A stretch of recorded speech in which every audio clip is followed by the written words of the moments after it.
Part 1. The post that shouldn't exist 30-second hook. It started with a sentence on a forgotten corner of the internet. A sentence that shouldn't have existed. A sentence that knew exactly what time it was. And somehow knew where I was sitting. I didn't believe in cursed posts, or haunted forums, or stories that followed you out of your screen. But at 3:03 a.m., something knocked on my bedroom door. 3 slow knocks. Knock, knock, knock, and the post on my screen updated. Good, you didn't open the door. Then another line slowly typed itself beneath it, but now it's standing behind you. And that's when I felt it, a cold breath, right next to my ear. The night everything began. It was 2:47 a.m. when everything started. The kind of late night where the whole world feels dead. No cars, no voices, no distant traffic, just silence, the heavy kind. Outside my window, the streetlights flickered softly over the empty road. Their orange glow barely touched the trees lining the street. Wind pushed through their branches, making dry leaves scrape against each other like whispering bones. Inside the house, everything was dark, except my room. The pale blue light of my laptop screen illuminated the walls and created long, distorted shadows that stretched across the ceiling. I leaned back in my chair and rubbed my eyes. Sleep refused to come that night. My mind was restless. Too many thoughts. Too many random worries. So I did what most people do when they can't sleep. I opened the internet. At first, I watched random videos, then read some articles. Eventually, I ended up browsing horror forums. You know the type, places where people share true scary experiences. Most of them are obviously fake.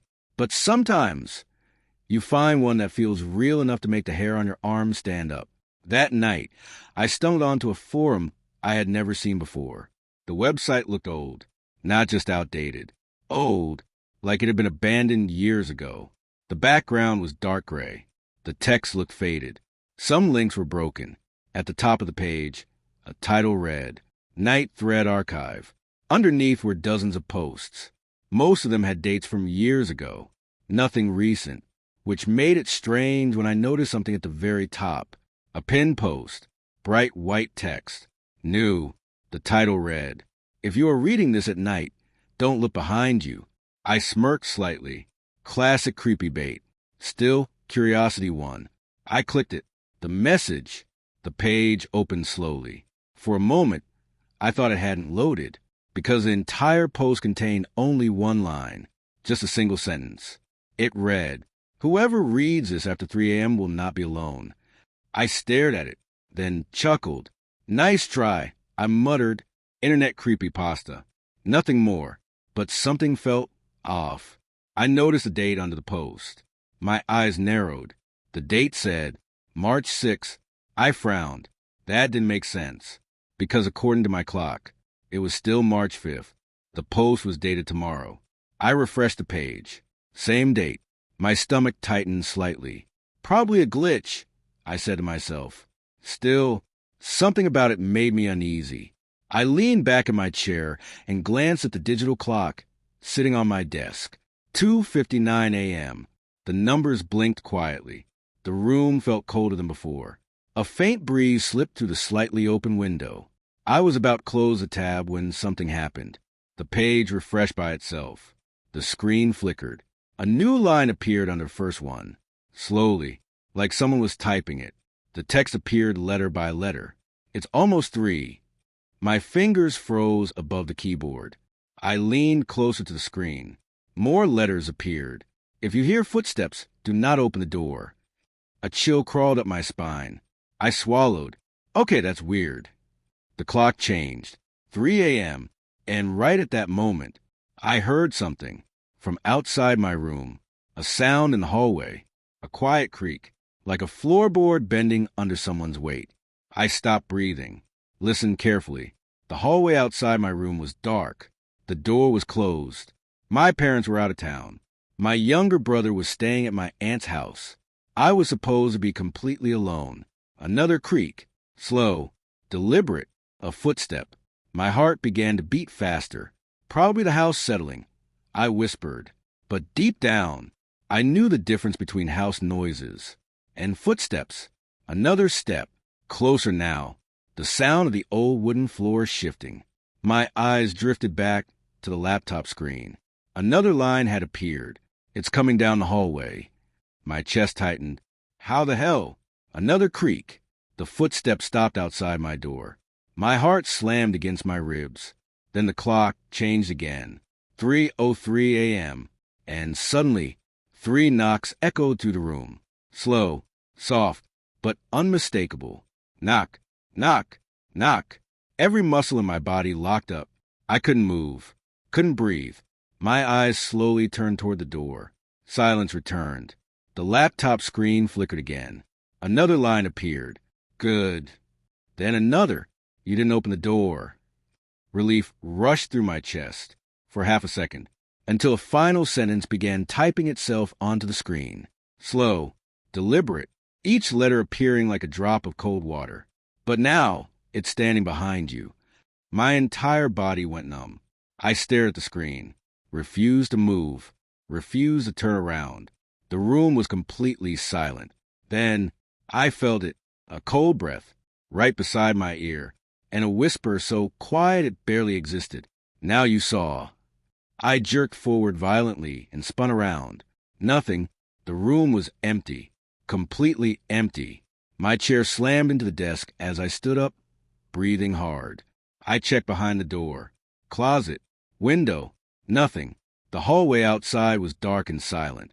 No footsteps. No movement. Just stillness. I returned to my desk slowly. My hands trembled slightly. The laptop screen had changed again. The post was gone. Deleted, as if it had never existed.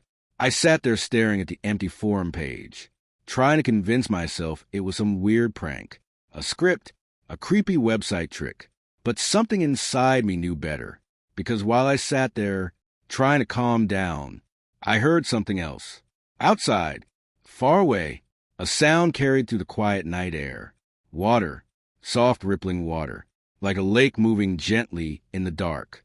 That was strange, because the nearest lake was almost a mile away from my house. And yet, the sound kept getting louder and louder until it felt like the water was right outside my window. I slowly turned my head toward the glass. The streetlight outside flickered. The wind stopped. Everything went still. And that's when I noticed something that made my stomach drop. Wet footprints, leading across the street, slowly approaching my house, and ending right under my window. Part 2, the sound of water. I didn't move, not at first. My eyes stayed locked on the window. Those footprints were still there, dark, wet, reflecting the faint orange glow of the streetlight. They stretched across the road like someone had walked straight out of water and slowly approached my house. But that was impossible, because the nearest lake was almost a mile away, and yet the footprints were undeniably wet. I slowly stood up from my chair. My legs felt stiff, like they weren't fully listening to me. The sound of water outside continued, soft, rhythmic, like small waves brushing against a shoreline. My mouth felt dry. Okay, this is just my imagination, I whispered. But even as I said it, I knew it wasn't. I walked slowly toward the window. Every step felt heavy. The floor creaked quietly beneath me. The closer I got to glass, the colder the air felt. A thin fog had started forming on the outside of the window. My breath slowed. I leaned forward slightly. The footprints were clearer now. Bare feet, long toes, deep impressions in the wet pavement. They came from the middle of the road and stopped directly beneath my window. And then I noticed something worse. There was another set, fresh ones, appearing one by one. Right now, I watched as a wet footprint formed slowly on the pavement, as if an invisible foot had just stepped there. My stomach twisted. Another footprint appeared beside it. Then another. Step, step, step. Something invisible was walking toward my house. My heart began pounding so hard I could hear it in my ears. The footsteps stopped directly under my window. The sound of water outside suddenly stopped too. Total silence. My hands trembled slightly. Then something touched the glass. A wet handprint slowly pressed against the window from the outside. 5 long fingers, sliding down the glass. leaving a trail of water. I stumbled backward. What the hell? My chair scraped loudly across the floor. For a moment, nothing happened. Then, tap, a small sound against the glass. I froze. Another tap. Tap. My chest tightened. Something was outside my window, and it wanted my attention. I forced myself to look again. The street was empty. No person. No shape. Just darkness. But the handprint was still there, slowly dripping water. Then my laptop made a soft notification sound behind me. I turned quickly. The horror forum had reopened on its own. The same post was back. The title glowed faintly on the screen. If you are reading this at night, don't look behind you. My heart dropped. The page refreshed. A new message appeared. It found your house. My throat tightened. What found my house? Another line typed itself. The one who drowned. Cold spread across my arms. Another message appeared immediately after. It's been waiting in the water for years. The wind outside suddenly picked up. The trees began rustling violently. And from somewhere far away, I heard a sound. A long, low splash. Like something heavy had just fallen into deep water. The lake. I slammed the laptop shut. I couldn't look at that screen anymore. Whatever was happening, I needed air. Needed to clear my head. This is just stress, I told myself. Just a creepy website messing with you. But the wet handprint on the window said otherwise.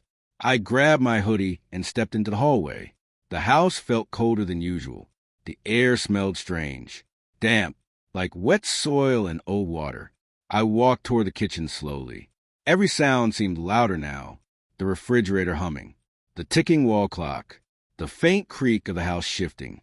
I opened the back door and stepped outside. Cold night air rushed over my face. The neighborhood was silent. Street lights flickered along the road. Somewhere in the distance, a dog barked once, then stopped. I looked toward the end of the street, and beyond it, the trees. Behind those trees was the old lake. Most people in town avoided it. It wasn't a popular place. No swimming area. No lights. Just dark water surrounded by woods. People said it used to be deeper years ago, before they built the neighborhood. I had only been there once, during the daytime. But now, standing in the cold silence of 3 a.m., I could swear I heard water moving.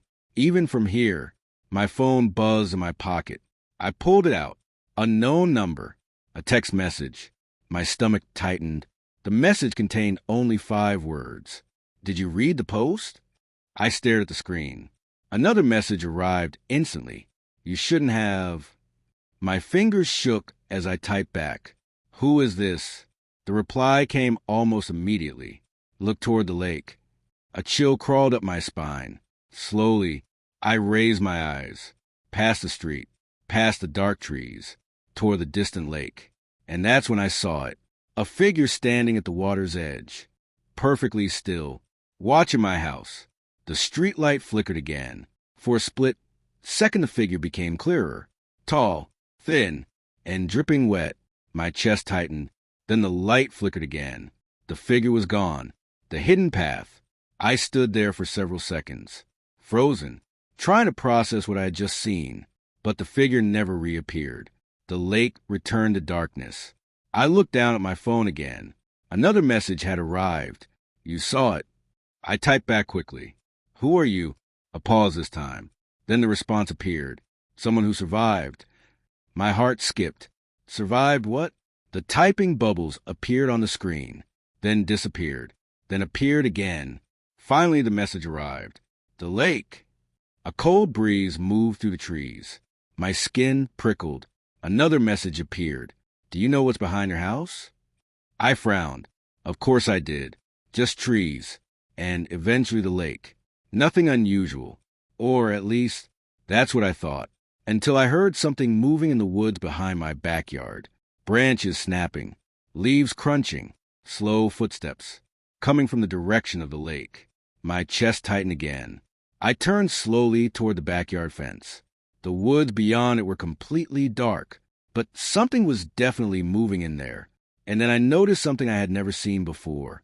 A narrow opening in the trees. A path leading straight toward the lake. I was certain that path had never been there before, but now it was clearly visible, like the woods themselves had opened up, inviting me in. My phone buzzed again. Another message from the unknown number. It wants you to find water. My hands felt cold. Why? I typed. The reply came slowly this time. Because someone has to replace it. My heart stopped. Before I could respond, a final message appeared. And tonight it chose you. At that exact moment, something moved at the entrance of the path. A shadow stepped forward from the trees. Tall, dripping, and staring directly at me. Its head tilted slowly to one side, and I heard water dripping onto the leaves. Drip, drip, drip.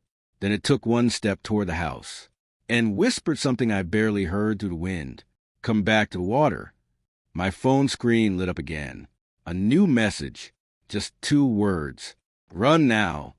Because behind the shadow in the trees, more figures were starting to rise from the lake. Part 3, the warning. Run now. The message on my phone glowed in the darkness, but my body wouldn't move. I was still staring at the trees behind my backyard, at the thing standing at the entrance of that narrow path. The figure hadn't moved again. It just stood there, watching me. Water dripped steadily from its clothes, hitting the dead leaves below with quiet little sounds. Drip, drip, drip. My throat felt tight. I tried to focus on its face, but it was too dark. The streetlight barely reached that far. All I could see was a tall shape, unnaturally still, like something waiting. And then I noticed something worse. More movement behind it, deep in the woods, near the direction of the lake. Shadows, slow shapes rising near the water. 1, 2, 3. My pulse exploded in my chest. Okay, I'm done, I whispered. My survival instinct finally kicked in. I stepped backward, then turned and rushed inside the house, slamming the back door shut. My hands shook as I locked it. Then I locked it again, just to be sure. The silence inside the house felt suffocating. I leaned against the door, trying to catch my breath. My phone buzzed again. Another message from the unknown number. Did you see them? I stared at the text. My fingers moved quickly. Who are you? A few seconds passed. Then the reply came. Someone who made the same mistake you did. My stomach twisted. Reading the post? 3 dots appeared. Then the answer. Yes. My chest tightened. I typed again. What are those things? The typing bubble stayed on my screen longer this time. Finally, the message appeared. The drowned. A chill spread through my body. Another message followed immediately. And now they know where you live. The longest night. I didn't sleep after that. There was no way I could. I checked every door in the house, every window. Everything was locked. Still, I kept hearing things. Soft sounds outside. Footsteps in the distance. Branches cracking.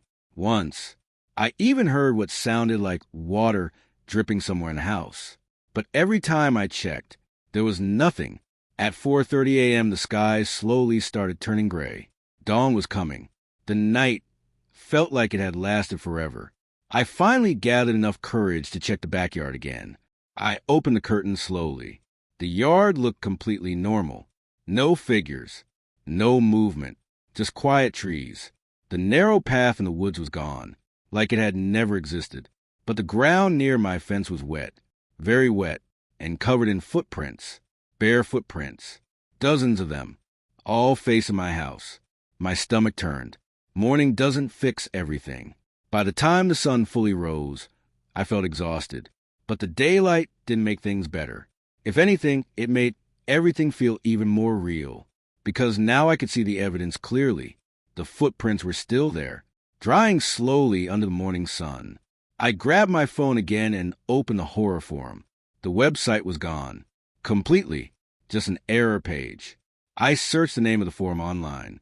Nothing. No results. Like it had never existed. My head hurt. Maybe I'm losing it.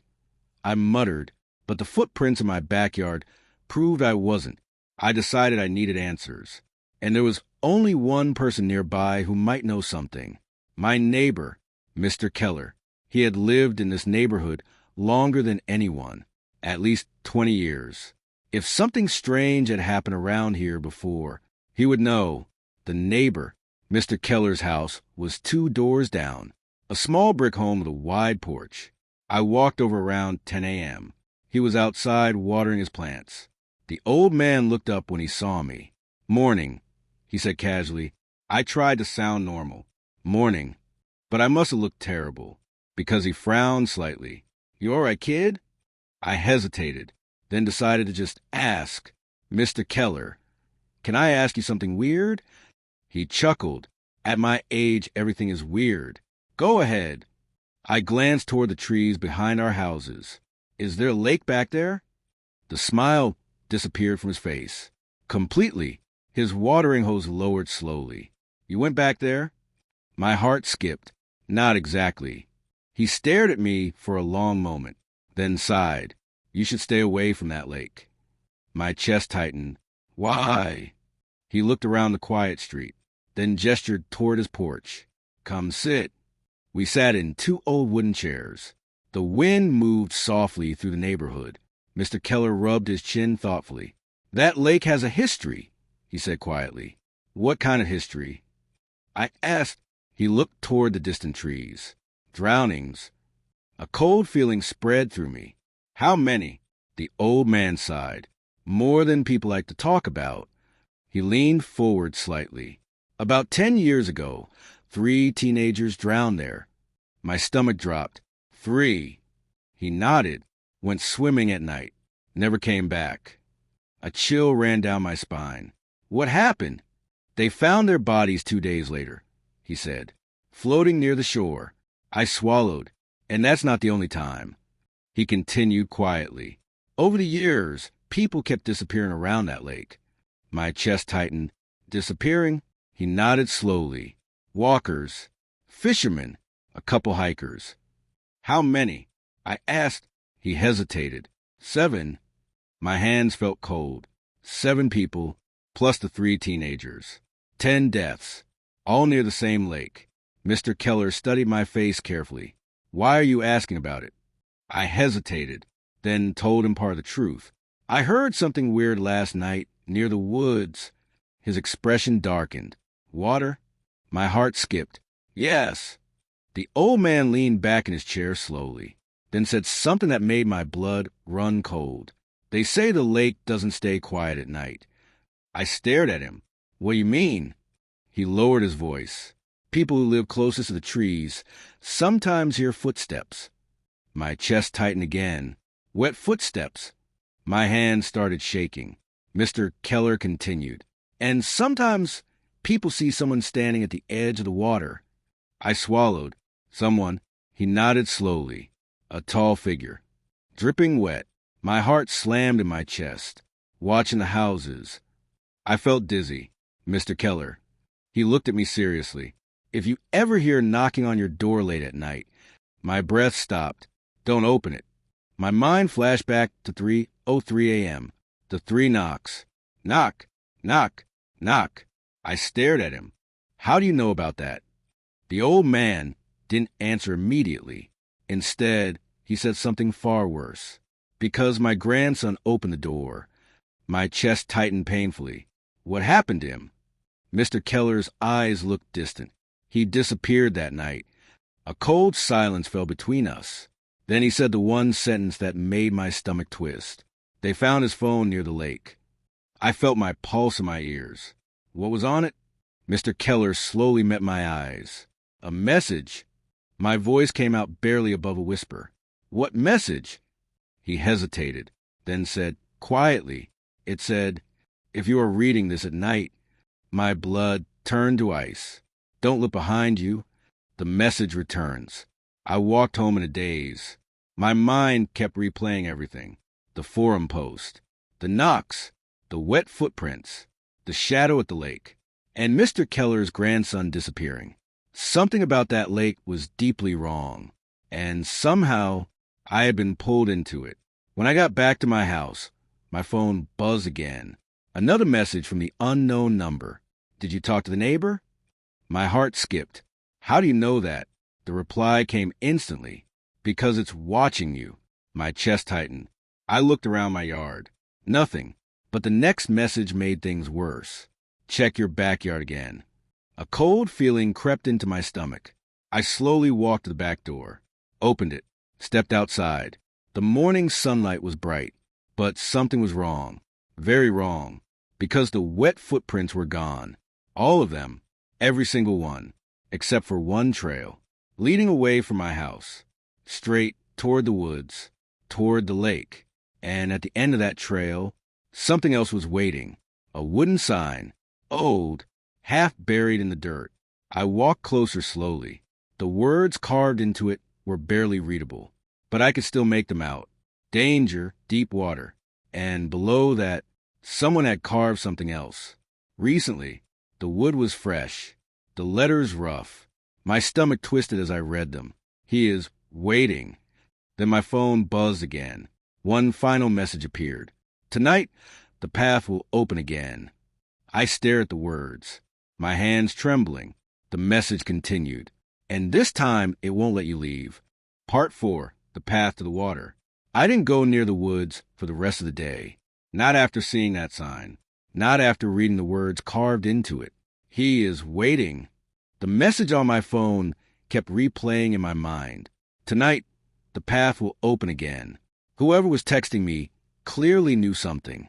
Maybe they had experienced this before. Maybe they had survived it. But one question kept bothering me more than anything else. Why me? Why had that post appeared on my screen? Why had those things come to my house? Why did the messages keep talking like I had been chosen? The afternoon passed slowly. I tried to distract myself, watch videos, play games, even tried to sleep. Nothing worked. My brain kept drifting back to the lake, to the drowned, to the shadow standing at the edge of the water, and to the whisper I heard in the trees. Come back to the water. Sunset.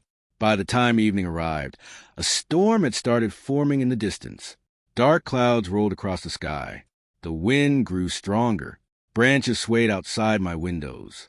The whole house creaked softly. It felt like the world itself was preparing for something. I kept checking my phone. No new messages. That almost made things worse. The silence felt like waiting for something terrible. At 8:14 p.m., lightning flashed somewhere far away. Thunder followed a few seconds later. The storm was getting closer. I looked toward the trees behind my house. They were completely still. No sign of a path. No sign of anything unusual. For a moment, I started convincing myself maybe it was over. Maybe whatever happened last night had passed. Then my phone buzzed. My heart jumped. Another message from the unknown number. Are you alone? I typed quickly. Yes. 3 dots appeared. Then the reply. Good. My stomach tightened. Why is that good? A few seconds passed. Then another message arrived. Because if anyone else was in your house tonight, they wouldn't survive. Cold spread through my chest. I stared at the screen. My fingers hovered over the keyboard. What happens tonight? The response took longer this time. Finally, the text appeared. It comes out of the water. Lightning flashed again outside.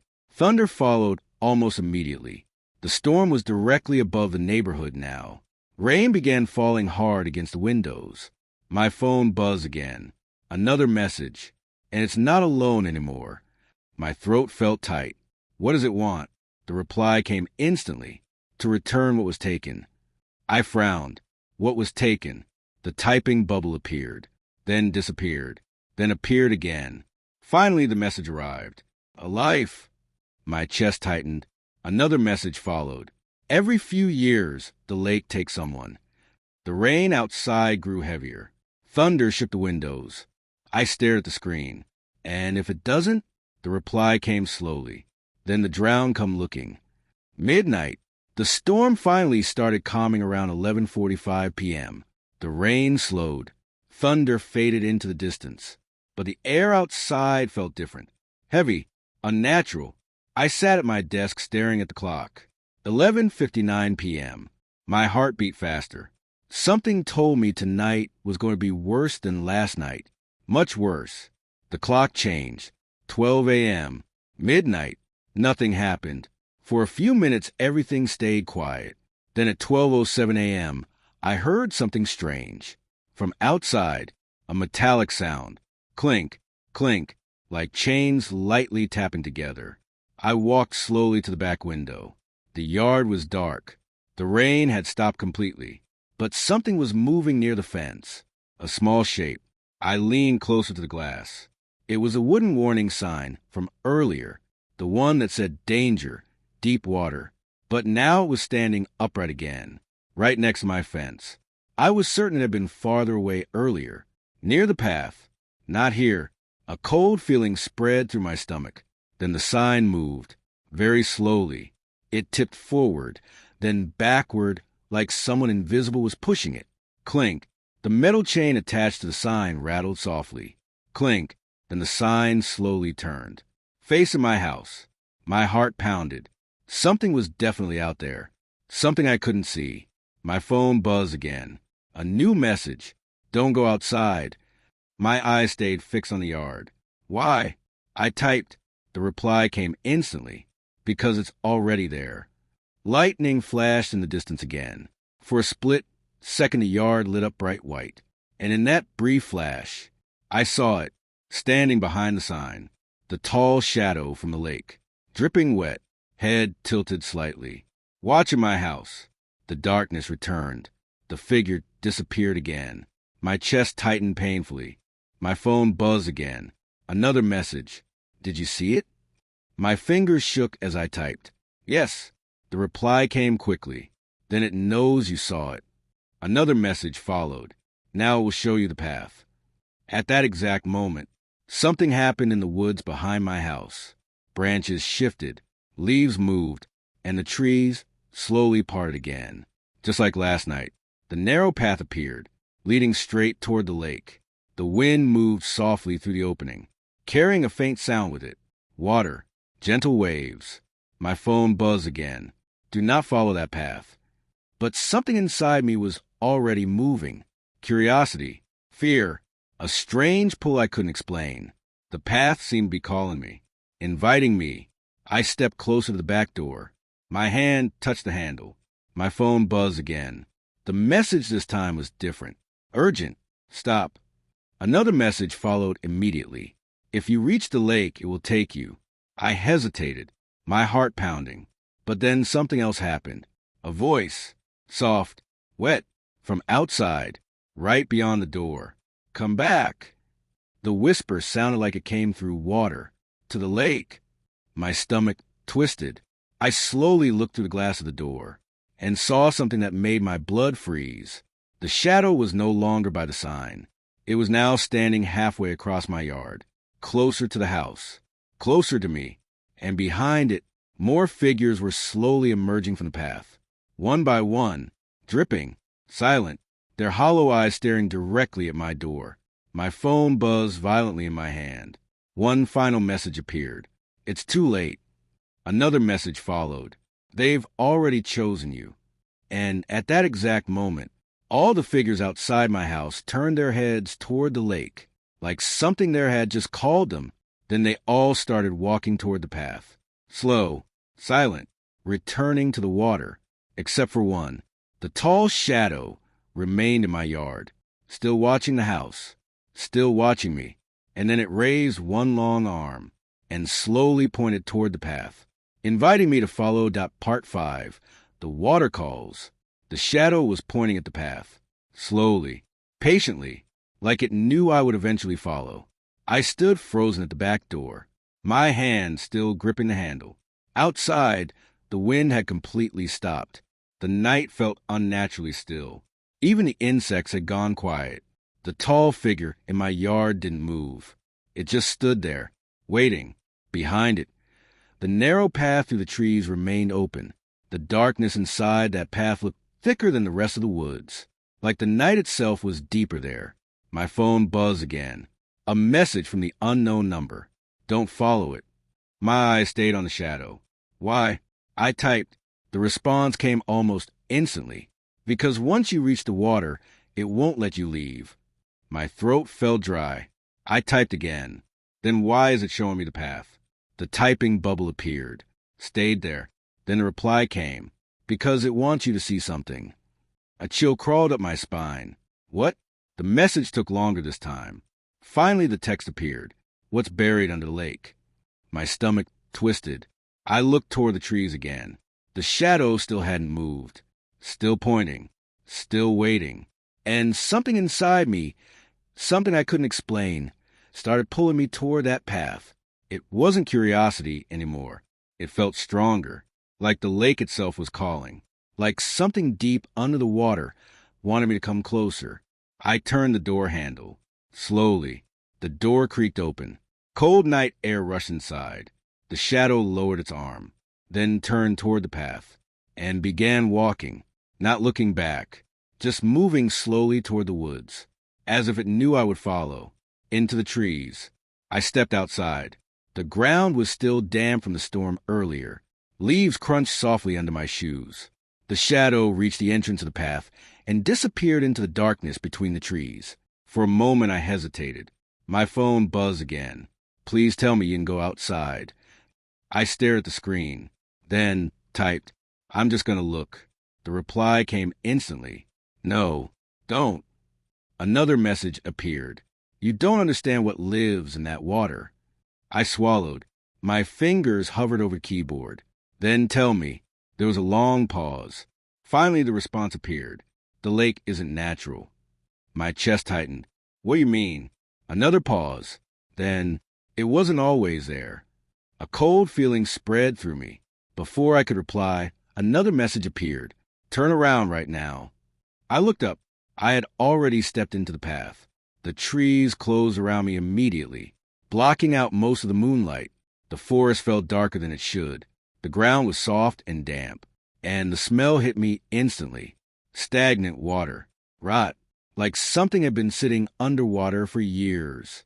My phone buzzed again. Are you in the woods? I typed slowly. Yes. The response came almost immediately. You need to leave. Another message followed. Before the water sees you. But it was already too late, because I could hear it. The lake, not far ahead. Gentle waves touching the shore. And something else. Movement. Slow splashes. Like something shifting under the surface. The shore, the trees suddenly opened.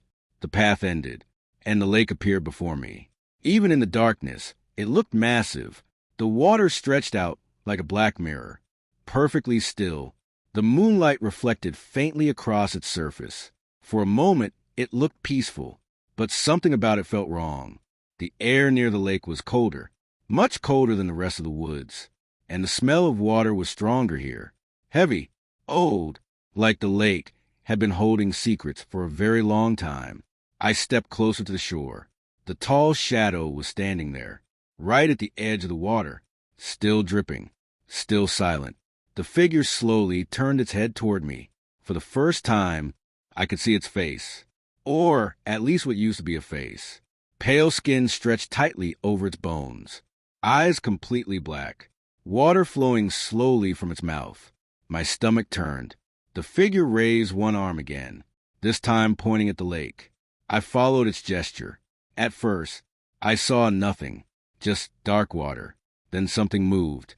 Near the surface, a small object floating, drifting slowly toward the shore. The water around it rippled gently. The object bumped softly against the rocks at my feet. I bent down slowly, my heart pounding. It was a phone, old, water damaged. The screen cracked. My stomach twisted when I realized something.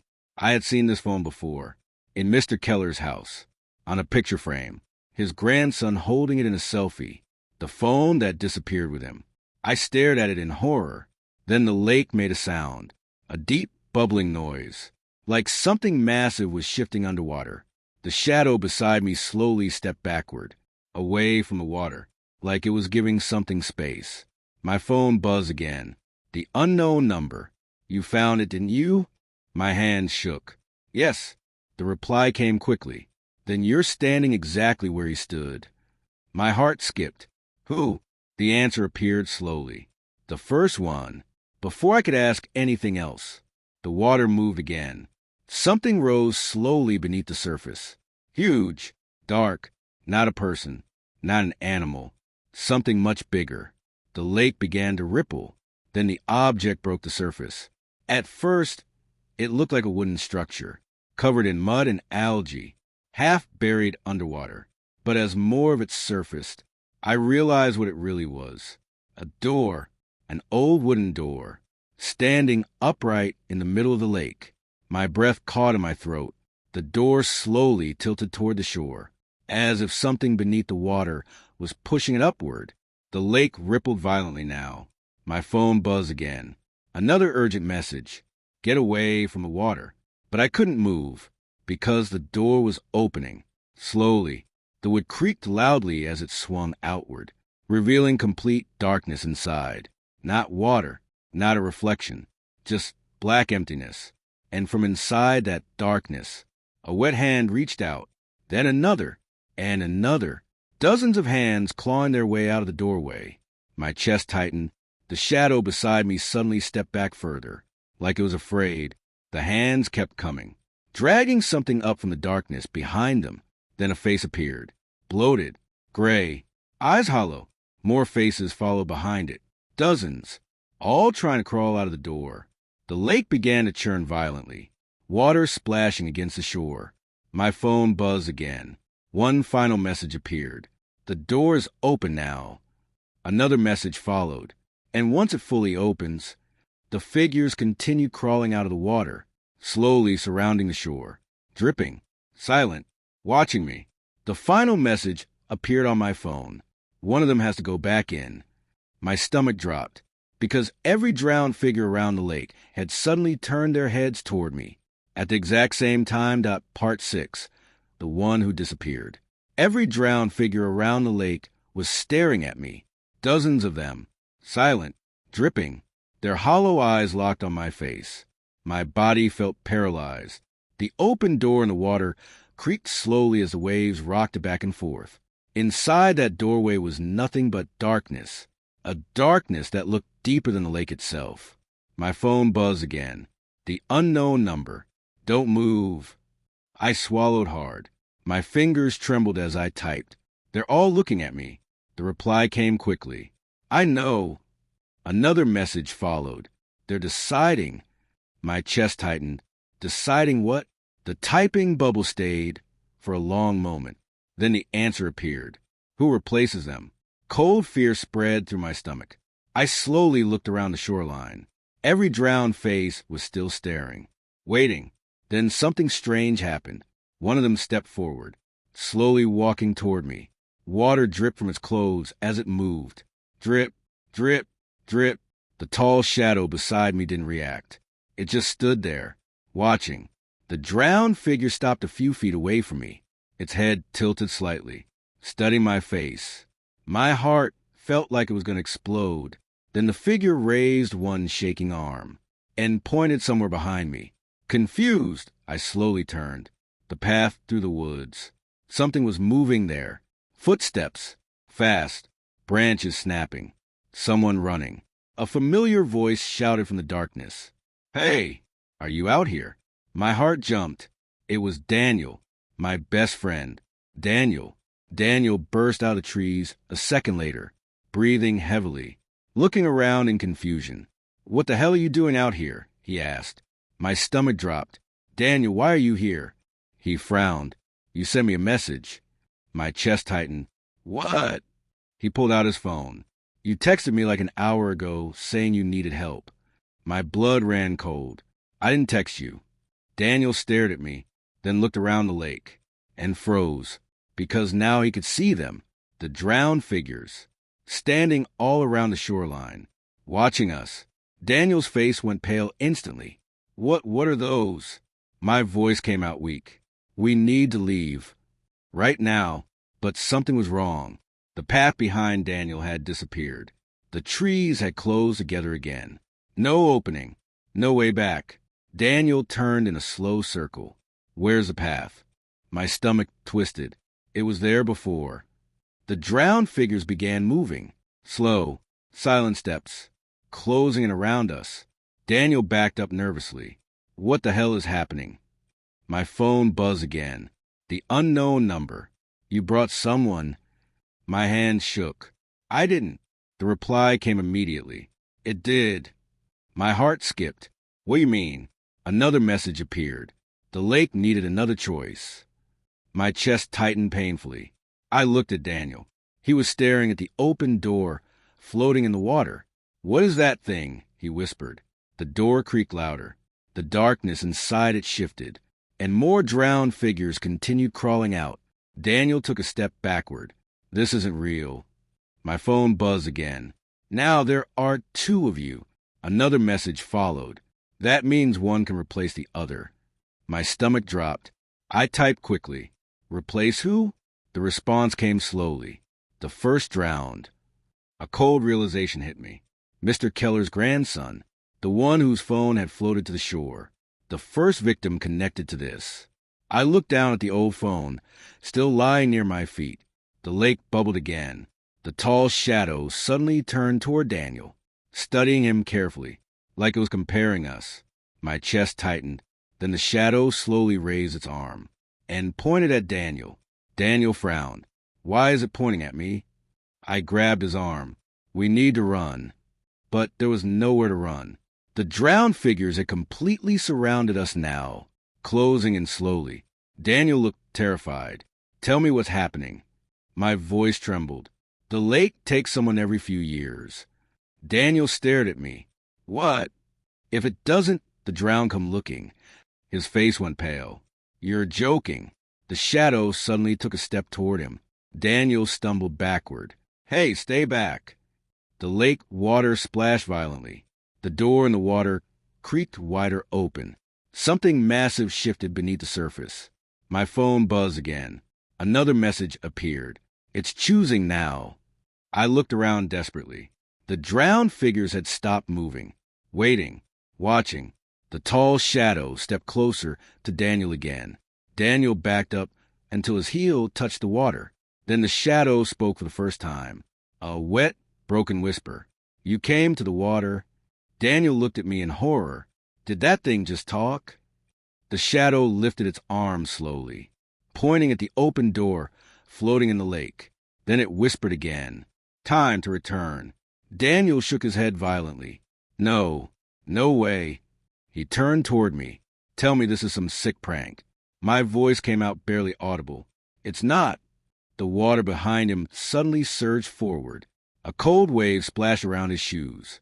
Daniel panicked and stepped back again, straight into the lake. My heart jumped. "Daniel!" He slipped on the wet rocks, falling hard into the shallow water. The lake instantly reacted. The surface exploded with movement. Hands burst from the water, grabbing him. Daniel screamed. "What the hell? Get them OFF me." I rushed forward, trying to grab his arm, but something pulled him deeper.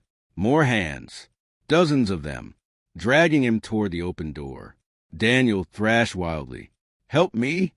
I grabbed his jacket. For a moment, I almost pulled him free. Then something cold wrapped around my ankle. A drowned hand, clawing up from the water. I kicked it away in panic. That one moment was enough. Daniel slipped from my grip. The hands dragged him toward the doorway. His screams echoed across the lake. "Don't let them." Then he was pulled under. Gone. The water suddenly went calm again. The hands disappeared. The door slowly creaked shut. The drowned figures around the shore stopped moving.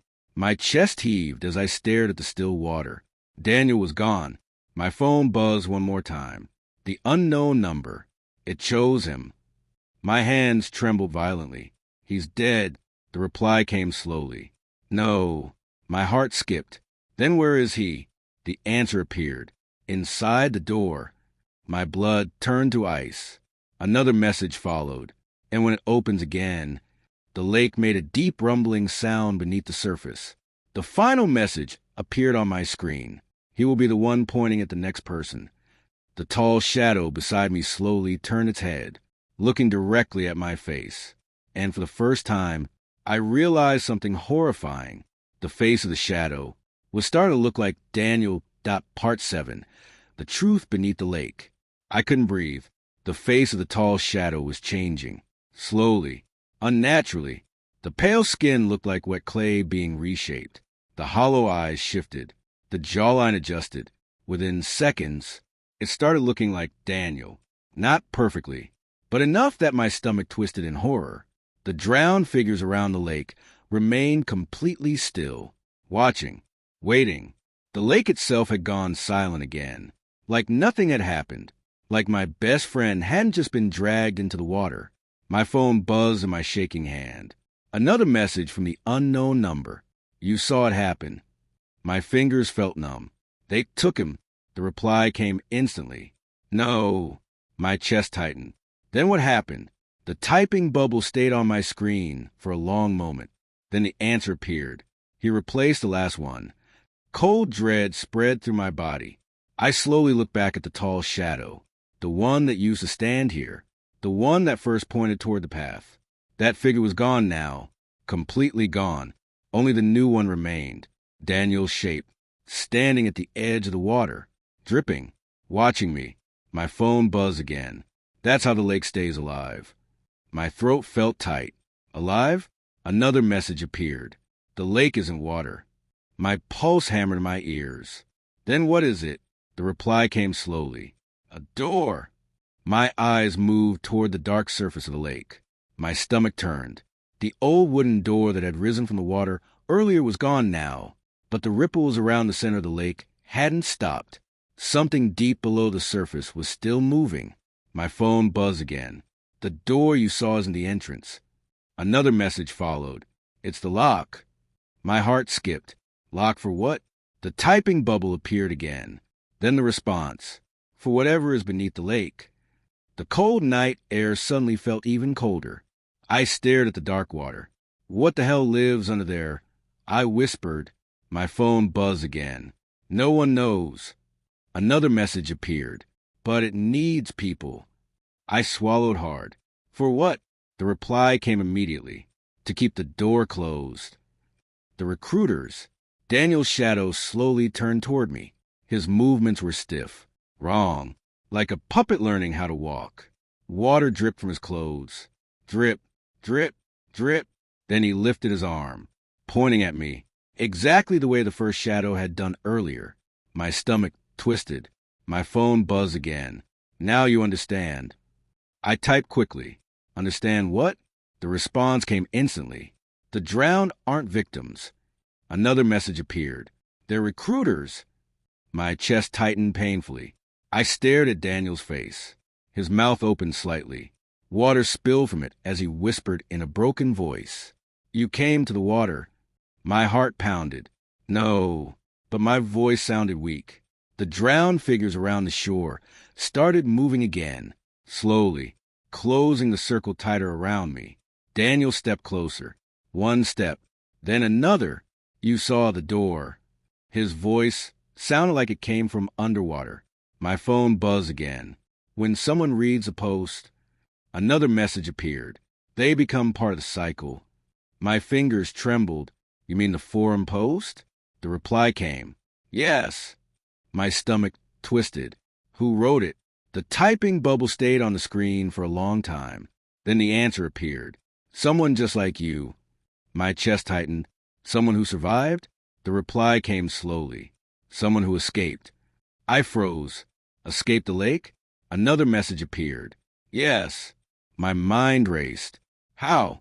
But before the reply came, Daniel stepped even closer. Only a few feet away now. His hollow eyes stared straight into mine.